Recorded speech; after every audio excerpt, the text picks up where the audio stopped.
대통령이 잘하면 돼. 그러면 안전을 위협받을 이유가 하나도 없어. 근데 왜?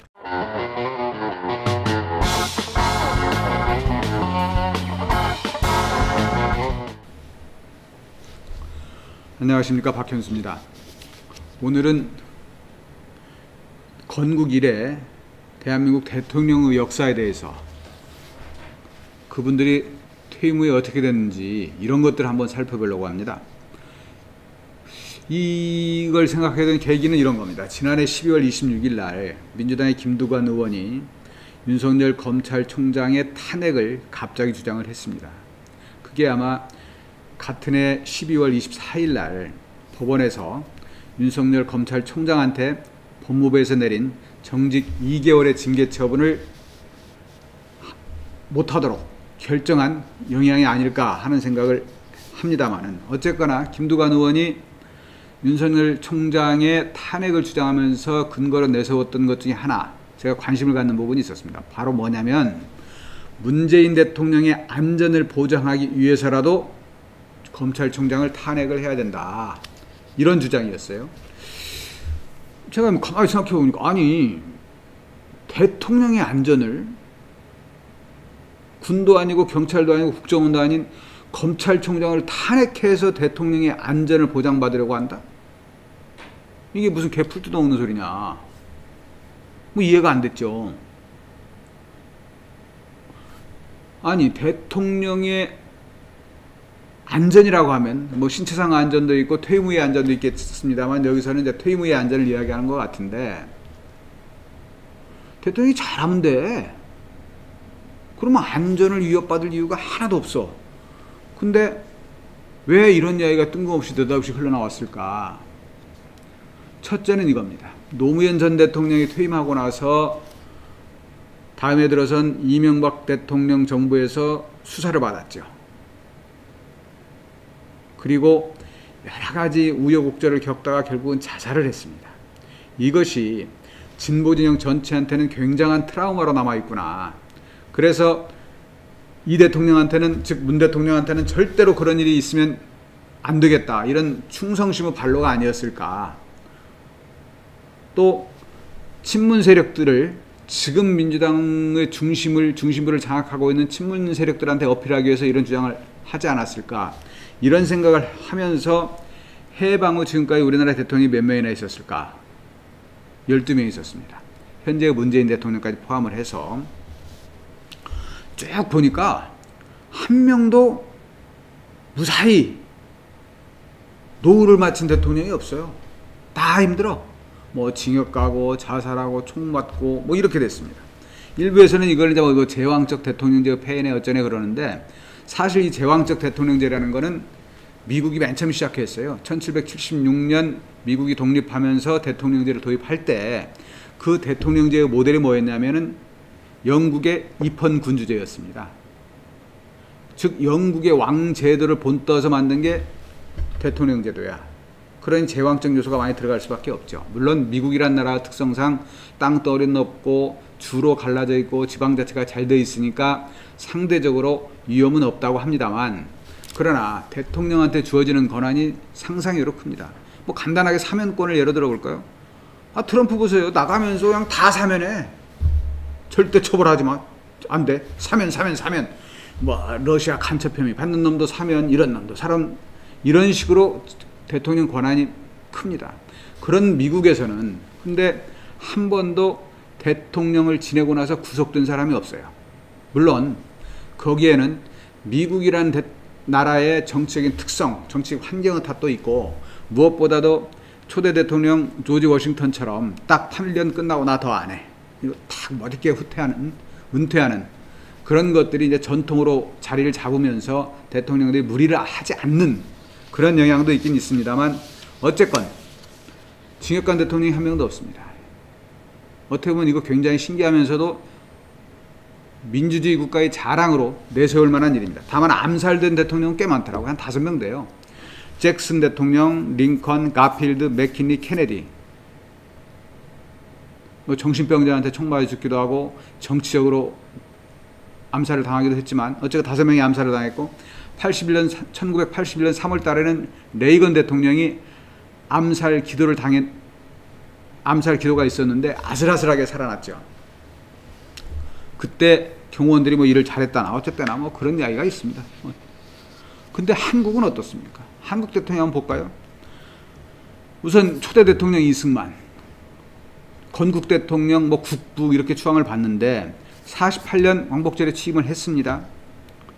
그러고 나서 발췌개헌안, 4.4 5.입개헌안, 뭐 부산 정치파동 별걸 다 하면서 장기 집권을 꽤 했어요. 그러다 60년 3.15 부정선거에서 결정적으로 문제가 생겨서 결국 전국적으로 학생 데모가 일어나면서 4.19 학생운동, 학생혁명으로 인해서 쫓겨납니다. 하와이로 가죠. 이 양반 죽을 때까지 고국당 못 밟았어요. 해외에서 생을 마감해야 했습니다. 그 다음 제2공화국 장면 내각제 총리, 장면 정부에서 대통령은 누구였습니까? 윤보선이었습니다. 윤보선 대통령은 근데 의원 내각제 대통령이었기 때문에 그냥 이렇게 폼만 잡다 끝났어요. 폼도 제대로 못 잡아보고. 그래서 그 사람은 정치적으로 영향력이 그분은 정치적으로 영향력이 없었기 때문에 그냥 뭐 하야했는데, 왜 하야했느냐? 61년에 5.16 쿠데타가 일어납니다. 박정희 소장이 혁명평의원과 거의 의장으로 취임을 하죠. 대통령 권한대행 뭐 이런 것들을 거쳐서 63년에 대통령이 취임합니다. 이러면서 윤보선 전 대통령은 하야를 하고 물러났죠. 근데 박정희 대통령 역시 초선하고 재선할 때까지 진짜 열심히 했는데 72년에 유신헌법을 선포합니다. 유신을 선포하고 새로운 한국적 민주주의 뭐 이런 걸 내세우면서 유신을 선포하고 장기 집권의 길로 갑니다. 그러다 어떻게 됐습니까? 결국 79년 11.6 사태가 일어나면서 당시 중앙정보부장이던 김재규 총탄에 서거하고 말았습니다. 그러자마자 잽싸게 낚아챈 게, 권력을 낚아챈 게 누굽니까? 전두환, 노태우 쪽입니다. 근데 이 사람들이 11.6 사태 일어나고 12.12 사태 거쳐서 정권을 잡긴 잡았는데 중간에 누군가 자기들한테 이렇게 뭘 해줄 사람이 필요해. 그래서 그때 당시에 통일주체국민회의라는 게 있었잖아요. 왜? 대통령 뽑는 거수기 역할을 하던 통일주체국민회의를 통해서 당시 국무총리 하던 최규하 씨를 대통령으로 내세웁니다. 이 양반 역시 뭐 한 일 없지. 그냥 자리만 지키고 얼굴마담 하다가 바지 사장 하다가 그냥 나갔어요. 그래서 윤보선이나 최규하 대통령에 대해서는 사람들이 기억을 잘 못해. 그런 대통령이 있었나? 그리고 그 후에 뭐 했어? 아무도 몰라. 윤보선 씨 같은 경우는 그 후에도 몇 번 민정당 후보로 해서 대통령 선거에 출마하기도 했습니다만 최규하 씨 같은 경우는 뭐 한 일이 전혀 없죠. 어쨌거나 저쨌거나 이렇게 해서 79년 11.6 사태, 12.12 사태를 거쳐서 전두환 씨가 집권을 합니다. 전두환이가 집권을 해서 잘 나갔죠. 88 올림픽도 유치하고. 그럼 뭐해? 돈을 너무 많이 챙겨서 결국 뇌물죄로 구속이 되죠. 백담서입에 유명합니다. 전두환, 노태우 둘 다 90년 내란 목적 살인, 뇌물죄 등으로 구속을 당하고 수감이 됩니다. 물론 그 후에 뭐 석방이 되긴 했습니다만 또 돈도 뭐 한 2천억씩 땡겨서 그때 당시에는 어마어마한 돈이었는데 그걸 꿀꺽 해놓고 지금까지도 나 29만 원밖에 없어 이러고 29만 원이냐 27만 원 이거밖에 없어 버티는 거야. 돈 안 내고. 누가? 전두환 전 대통령이. 지금 또 재판받고 있잖아요. 그 뒤에 노태우 뒤를 이은 게 김영삼 대통령입니다. 그 다음이 김대중 대통령이고요. YSDJ 정치적인 숙적들이면서 동지이기도 한, 뿌리는 민주당이니까 평생을 싸우고 견제하고 그러면서 대통령을 둘 다 차례차례 지냈습니다. 이 두 사람은 그래도 무사했어. 그냥 징역도 안 가고 총도 안 맞고. 다만 김현철, 김홍업, 김홍걸 아들 문제로 곤혹을 치렀죠. 아들 문제로 왜 곤혹을 치렀을까? 김현철이는 뭐 소통령으로 소문났었고, 홍걸 이 사람들은 무슨 뭐 3홍이니 2홍이니 하면서 돈 받아 처먹다가 다 구속이 됐죠. 자식들 문제로 엄청난 고통들을 겪었습니다. 김대중의 뒤를 위해서 여러분 잘 아시는 노무현 대통령이 취임을 했다가 그만뒀는데 이 양반 퇴임하자마자 뭐 검찰에서 수사를 막 시작을 했죠. 막 쪼아댔어. 뭐 뇌물 받았느냐 안 받았느니, 뭐 태광 실업 뭐 창신섬유 해서 수사 막 하다 보니까 2009년 5월 달에 결국 봉화의 부엉이 바위에서 뛰어내려 자살을 합니다. 굉장히 비극적인 사건이죠.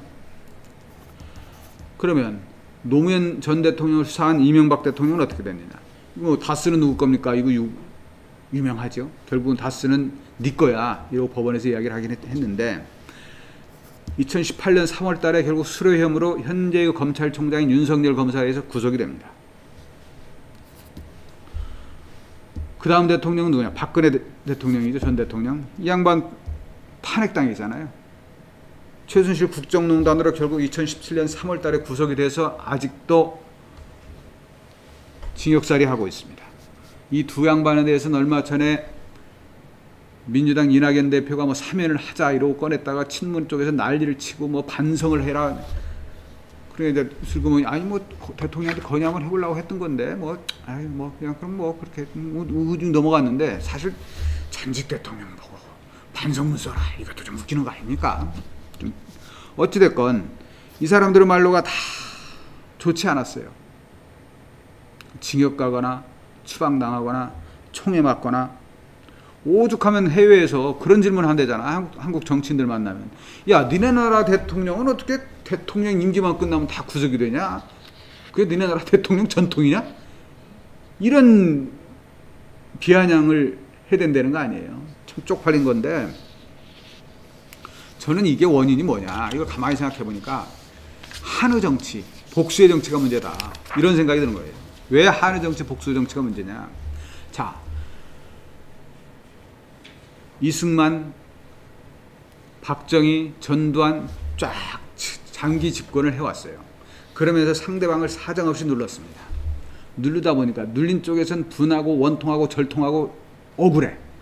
어떻게든 이걸 이겨내야 되겠다. 절치부심, 그야말로 절치부심에서 이제 김대중 대통령 때부터 정권이 여야로 교대로 이제 움직이기 시작하지 않습니까? 그전에는 여야로 움직이지 않고 한쪽으로만 내려오다가 총 맞고 쫓겨나고 이랬는데 이제 교대로 움직인단 말이야. 교대로 움직이면서 한쪽에 A가 정권을 잡은 B 쪽에서 B를 박살을 내는 거야. 너 지금까지 나한테 한 게 뭐야? 너 이 새끼들 용서 못해. 그러다가 이제 B가 이제 두들겨 맞고 억울하고 막 꾹 참고 있다가 어라 정권 잡았어. A 니네 지난번에 어떻게 했어? 너 니네 한번 죽어봐. 이러고 덤벼. 한의 정치야. 분풀이의 정치. 이러다 보니까 이놈의 정치가 정권만 바뀌면 상대방의 수장을 어떻게든 박살을 내려고 덤빕니다. 지금은 또 어떻게 됐습니까? 이제 대통령이 5년으로 정해지니까 어떤 이야기가 나옵니까? 개인, 문재인, 노무현 혹은 뭐 박근혜 이 개인의 장기 집권이 아니라 정당이 장기 집권을 해야 된다고 덤빕니다. 이거 이회찬 전 민주당 대표가 민주당이 앞으로 20년 집권하겠다. 민주당 장기 집권 플랜을 이야기를 했었죠. 그게 이제 그런 거지. 당을 통해서 대대적으로 후계자를 교체해가면서 장기 집권을 하겠다. 이러니까 반대쪽에서는 죽어도 그거 못 해주겠다. 이러고 또 싸우는 거고. 결국은 저는 이게 제도 문제가 아니라 사람의 문제고 정치 풍토의 문제라고 생각합니다. 한국적 정치 풍토에서는 지금처럼 가면 이런 일이 계속 반복될 수밖에 없어요. 상대를 적이나 원수가 아니라 함께하는 경쟁자, 건전한 경쟁자 아니면 동반자. 뭐 동반자까지는 좀 그렇다 좀. 그거는 뭐 언감생심 바랄 수도 없는 거고 동반자까지는 아니더라도 같이 경쟁해서 함께 나아가는 경쟁자 정도로만 인정을 해도 이런 일은 없을 거라고 생각합니다. 무엇보다도 대통령을 만들어낸 정당, 대통령을 만들어낸 측근들이 욕심을 부리지 말아야 돼.